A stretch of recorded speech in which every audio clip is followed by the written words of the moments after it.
जय श्री बद्री गणेश। एक बार शौनक जी ने प्रसन्नतापूर्वक सूत जी से एक शंका व्यक्त की। उन्होंने कहा कि प्रभु, सर्वशक्तिमान गोलोकवासी भगवान श्री कृष्ण के अंशभूत एवं सर्वभूत भावन शंकर द्वारा पार्वती के पुत्र को इस प्रकार की विघ्न की प्राप्ति क्यों हुई? भला शनि को इस प्रकार की शक्ति कहाँ से प्राप्त हो गई, जिसके कारण देवादिदेव भगवान का ही मस्तक छिन्न हो गया? सूत जी प्रसन्नतापूर्वक बोले कि हे शौनक जी, तुम धन्य हो जो ऐसे लोकोपकारी प्रश्नों को पूछते हो। मैं भी अपने को धन्य ही मानता हूं जो ऐसे हरिभक्त श्रोता की शंकाओं का समाधान करने का मुझे शुभ अवसर प्राप्त हुआ है। बस तुमने जो प्रश्न किया है वैसा ही प्रश्न देवर्षि नारद ने श्री नारायण से किया था, और नारायण ने जो उत्तर दिया था वही तुम्हें बताऊंगा। देवर्षि नारद ने प्रश्न किया था कि हे नारायण, हे महाभाग, हे वेदांगों के परगामी प्रभु, हे ईश्वर, मुझे कुछ संदेह हुआ है, इसलिए आपसे पूछता हूँ। हे नाथ, भगवान शंकर तो महान हैं, उनके आत्मभूत पुत्र जो स्वयं भी सभी विघ्नों के विघ्न दूर करने में समर्थ हैं, उन परमात्मा को विघ्न की प्राप्ति किस कारण से हुई थी? हे भगवान, गोलोकनाथ तो परे से भी परे परिपूर्ण परमात्मा हैं तथा पार्वती के पुत्र उन्हीं के अंशरूप, तो कैसे आश्चर्य का विषय है कि उन परिपूर्ण परमेश्वर का मस्तक भी शनि की दृष्टि मात्र से छिन्न हो गया। तब नारायण बोले, हे ब्रह्मांड, तुमने बहुत सुंदर प्रश्न किया है।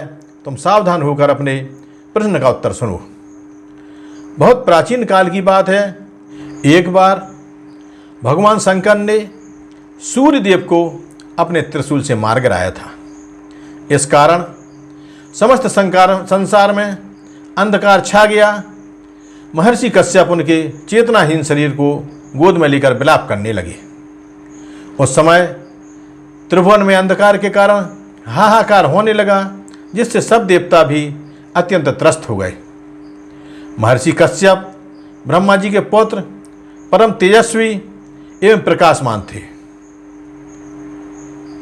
उन्होंने अपने पुत्र के संहारकर्ता शिव जी को शाप दे डाला।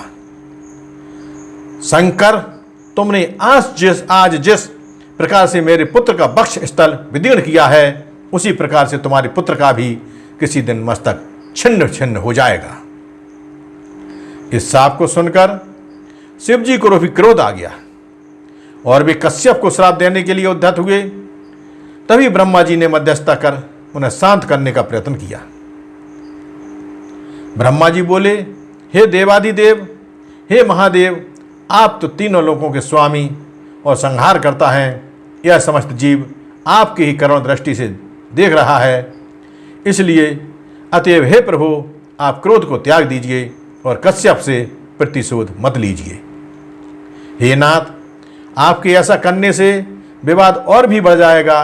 हे दयामय, आप शीघ्र ही प्रसन्न होकर अंधकार दूर कीजिए, जिससे कि समस्त प्राणी भय मुक्त हो सकें। शिव जी तो शीघ्र प्रसन्न होने में प्रसिद्ध हैं, इसलिए उन्हें आशुतोष कहा जाता है। अतः सब ब्रह्मा जी की स्तुति सुनकर तुरंत प्रसन्न होकर बोले, ब्रह्मांड, मैं तुम्हारे स्तवन से प्रसन्न हूं, जो चाहो वही वर प्राप्त कर लें। ब्रह्मा जी ने कहा, प्रभु, अन्य कोई वर अभिष्ट नहीं है। मैं तो केवल यह याचना करता हूं कि भास्कर को पुनर्जीवन की प्राप्ति हो, जिससे संसार में छाया हुआ घोरतम अंधकार दूर हो सके। अन्यथा त्रिलोकी ही नष्ट हो जाएगी, क्योंकि सूर्य में मुझ ब्रह्मा, विष्णु और आपका भी अंश विद्यमान है। इस प्रकार सूर्य त्रिगुणात्मक है और शिव भी त्रिगुणात्मक। तब उन्हें गुणों की प्राप्ति नहीं होगी, तब उनमें प्राण भी कहाँ रहेंगे? ब्रह्मा जी के स्तवन को सुनकर शिव जी प्रसन्न हो गए और उन्होंने सूर्य को पुनर्जीवन प्रदान कर दिया तब जब सूर्य जीवित हो गए तब अपने पिता कश्यप जी के आगे बैठ गए, किंतु उन्होंने अपने को क्रियाशील रहने से वैराग्य ले लिया। वे बोले, अब मैं समस्त विषयों का त्याग कर केवल भगवान जनार्दन का ही भजन करूंगा, क्योंकि यह समस्त विश्व नाशवान है। इस तुच्छ नश्वर और आकृतक संसार के हित में सतत गतिमान रहते हुए परिश्रम करना व्यर्थ है, जब अकारण ही मेरे द्वारा शत्रुवत व्यवहार किया गया। तब मैं समझता हूँ कि मैं ही क्यों इन देवताओं, ऋषि मुनियों, गंधर्वों, किन्नरों, यक्षों आदि की प्रसन्नता के लिए अहरनिश भाग दौड़ करता रहूं।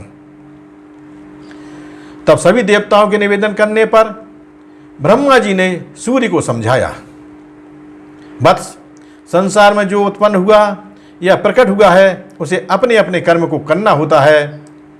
वस्तुतः संसार कर्म क्षेत्र है, यहाँ कर्म की ही महिमा है। जो प्राणी अपने कर्तव्य कर्म को त्याग देता है वह धर्म से वंचित हुआ अत्यंत दुख भोगता है। अतः हे दिनकर, हे अंशुमालिन, तुम अपने कर्म में पूर्वत लग जाओ, तुम्हारा इसी में कल्याण निहित है। सूर्य ने अपना हठ छोड़ दिया। वे लोकहित की दृष्टि से पुनः गतिमान होने को प्रस्तुत हुए। तभी ब्रह्मा जी ने कहा, वत्स, भगवान शंकर समस्त कारणों के कारण, लोकों के स्वामी तथा सर्गांत में प्रलय किया करते हैं। इस सर्वेश्वर प्रभु की स्तुति और प्रणाम आदि से प्रसन्न करके ही अपने कर्तव्य में लगो। ब्रह्मा जी के वचन सुनकर सूर्यदेव ने शिव जी की स्तुति की। हे आशुतोष, हे शंकर, आप समस्त लोगों के नाथ को मैं प्रणाम करता हूँ। हे प्रभु, मुझसे जो कुछ भी अपराध हुआ हो उसे क्षमा कर दें। मैं आपका अनन्य सेवक और सदैव कृपा अभिलाषी हूँ। उमानाथ, मुझ पर कृपा कर प्रसन्न हो जाइए प्रभु। आशुतोष तो आशुतोष ही हैं। जब कोई भक्त सच्चे हृदय से उनकी स्तुति करे तो उनके प्रसन्न होने में देर नहीं लगती। उन्होंने भास्कर को भक्तिपूर्वक स्तुति करते हुए देखा तो तुरंत ही संतुष्ट हो गए। उन्होंने कहा, दिनकर, तुम्हारा कल्याण हो, अब कोई भय तुम्हारे नहीं आ सकता। जाओ, लोकहित के निमित्त अपने कर्म में पूर्वत लग जाओ। शिव जी का आदेश मिलने पर सूर्य ने उन्हें साष्टांग प्रणाम किया और परिक्रमा करके अपने गतिशील रथ पर जा बैठे। उनके बैठते ही रथ चल पड़ा और विश्व का गहनतम अंधकार धीरे धीरे प्रकाश के रूप में बदलने लगा। अब आगे की कथा में गणेश जी के सिर पर हाथी का मस्तक ही क्यों जोड़ा गया, यह विवरण। जय श्री बद्री गणेश।